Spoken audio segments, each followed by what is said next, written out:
अस्सलाम वालेकुम, सबको प्यार भरा सलाम। आप देख रहे हैं यूरोप वीज़ा न्यूज़ और मैं हूं शाहिद सदीकी। अच्छा जी, बहुत ज़्यादा प्रॉब्लम्स बनी हुई हैं, ख़ास तौर पे दो कंट्रियों के वर्क परमिट को लेकर। एक चेक रिपब्लिक और दूसरा पोलैंड। और ये दोनों कंट्रियों के जो वीज़े हैं, ख़ास तौर पे सीजनल वीज़े, इनको लेके इतनी प्रॉब्लम्स बनी हुई हैं। ना तो मिलती है अपॉइंटमेंट और ना ही वीज़ा लगता है। अगर किसी को अपॉइंटमेंट मिल भी जाती है पैसे देकर, तो उनका वीज़ा रिजेक्ट हो जाता है, उनको वीज़ा नहीं मिलता। इसकी क्या वजह है? आज मैं इसकी बिल्कुल 100% जो हकीकत है ना इस चीज़ की, मैं आपको बताऊंगा। क्योंकि मेरा बहुत सारा ताल्लुक़ है इन कंट्रियों के साथ, और जो मेरे पास इंफॉर्मेशन होती है वो आपको ना तो आपका एजेंट देगा ना उसके पास है। और जिन लोगों से आप वीज़े लेते हैं उनको भी इस चीज़ का शायद इल्म ना होता हो। तो आज मैं आपको बताऊंगा कि असल कहानी है क्या। सबसे पहली बात, बेशक मैं जो आपको बात कह रहा हूं ये बहुत सारे लोगों के साथ गुजर चुकी है। जो गुजर गई वो गुजर गई। जो अब आने वाले लोग हैं जो ट्राई कर रहे हैं, उनके पैसे बच सकेंगे अगर वो अपने पैसे बचाना चाहते हैं। तो वो क्या है, एक चीज़ ज़हन में रखें। ये जो सीजनल वीज़ा 3 मंथ या 6 मंथ का वीज़ा होता है, ये कोई वीज़ा नहीं होता। इसके ऊपर मैंने पहले भी एक वीडियो बनाई थी। इस किस्म के जो वीज़े होते हैं वो फेक वीज़े होते हैं। वो आपको लूटने के लिए, सीधे लफ्ज़ों में मैं बात करता हूँ, वो आपको लूटने के लिए वीज़े वर्क परमिट दिए जाते हैं। उसकी कोई हैसियत नहीं होती। उसकी वजह कि ये जो सीजनल वीज़ा होता है, होता क्या है? सीजनल वीज़ा जो होता है ये आपको ये कह के दिया जाता है जी ये डिलीवरी बॉय का वीज़ा है, या खेतों में काम करना है, स्ट्रॉबेरी तोड़नी है आपने, एप्पल तोड़ने हैं आपने, आलू निकालने हैं ज़मीन से आपने, गाजर मूली का काम करना है आपने। तो क्या आप ये सोच सकते हैं इस चीज़ के वीज़े होते हैं? कभी नहीं होते हैं। ये काम होता है स्टूडेंट्स का, जो लोकल स्टूडेंट्स होते हैं। ये काम उनके लिए होते हैं और इनका कोई वीज़ा इशू नहीं होता। हाँ, वीज़ा इशू होता है किन का? जिनके स्किल होते हैं, और वो होता है लॉन्ग टर्म्स वीज़ा, कम से कम 2 साल का वीज़ा। इसमें भी कैटेगरीज हैं। जो पोलैंड है वो 1 ईयर का देता है, जो चेक रिपब्लिक है वो 2 ईयर का देती है। इसको कहते हैं लॉन्ग टर्म वीज़ा, और ये आपका एक्सटेंड भी होता है।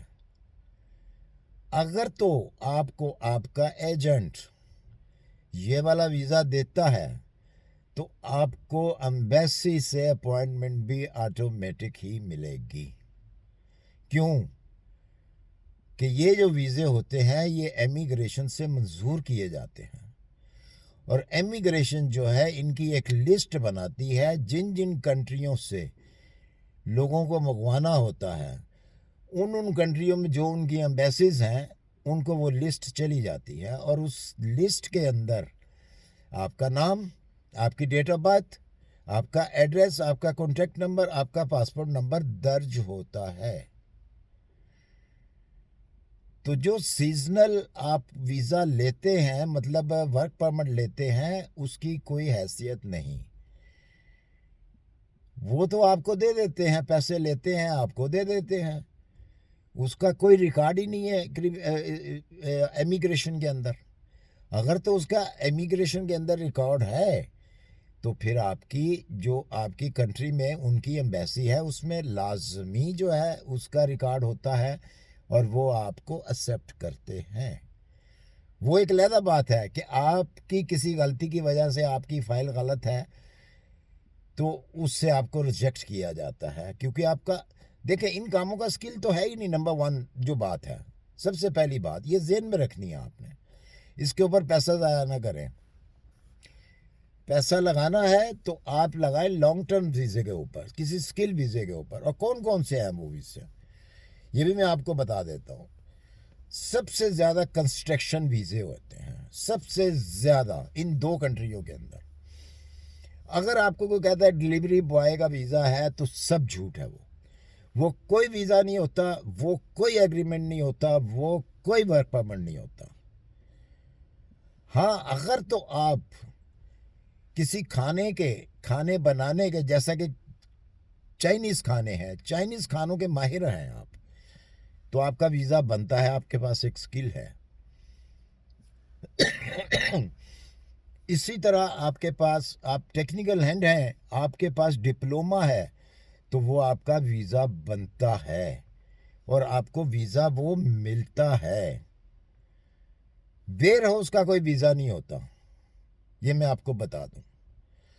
हाँ, जो बहुत बड़ी बड़ी फैक्ट्रीज हैं वो भी अगर वीज़ा देते हैं तो 2 साल का वीज़ा आपको देते हैं। चेक रिपब्लिक देती है 2 साल का वीज़ा। जो इंडस्ट्रियल वीज़े होते हैं, इंडस्ट्री फैक्ट्रीज के अंदर जो वर्क करने वाले वर्कर होते हैं, उनके 2 साल के वीज़े इशू करते हैं और वो भी एमिग्रेशन से मंजूर होके आपको वीज़ा मिलता है। इस चीज़ को आप ज़हन में रखिए। और उसका लेने का तरीका क्या है ये भी मैं आज आपको बताता हूँ। वो आप खुद लें वीज़ा। बहुत सारे लोगों के मैसेज, बहुत सारे लोग जो हैं वो आके बातें करते हैं, जी मुझे इतने महीने हो गए हैं, मैंने पैसा दिया हुआ है, ये मेरे पास वर्क परमिट आया हुआ है, मुझे एम्बेसी अपॉइंटमेंट नहीं दे रही। तो एम्बेसी आपको कैसे अपॉइंटमेंट दे भाई?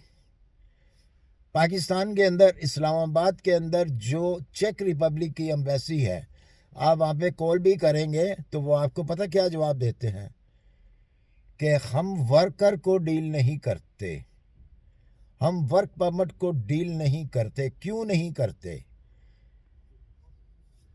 क्योंकि उनको पता है कि जो आपके पास एग्रीमेंट है, जो आपके पास वर्क परमिट है, वो किस चीज़ का है। उनके पास कोई प्रूफ नहीं है। जो उनके पास प्रूफ होता है वो आपको खुद बुलाते हैं।